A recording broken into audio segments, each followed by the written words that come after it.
You guys, I just remembered stories in our Nollywood classics, how they would talk about Chukwudi who stepped on poison, and then the poison wound refused to heal, and it kept on spreading and spreading and going up until Chukwudi eventually passed on.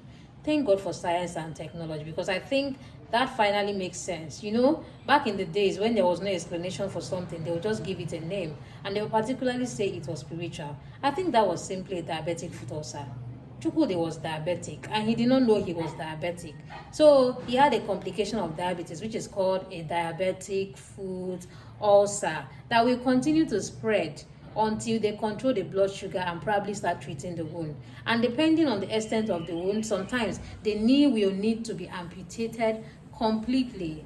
And if you leave it like that, it will continue to spread until the person will have sepsis and will eventually die. That was the simple storyline that they used to depict towards that time. It's just like Ogbanje. You know Ogbanje now, how some people say that there are some children that came to this world just to make their parents suffer. And the children will just be coming to the world and they will suffer throughout their stay and then die. Because the parents got married back in the days when there was no room for checking genotype and all of that. So they will be AS, they will get married, give birth to those children, they will be so sick, and then they will eventually die off. And they will conceive again, unfortunately, to the SS. And it keeps happening and all of that. Some people will even say it's Iluowa.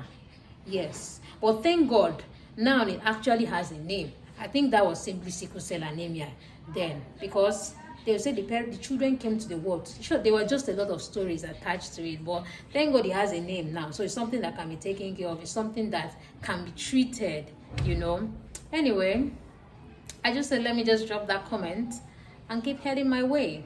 Bye.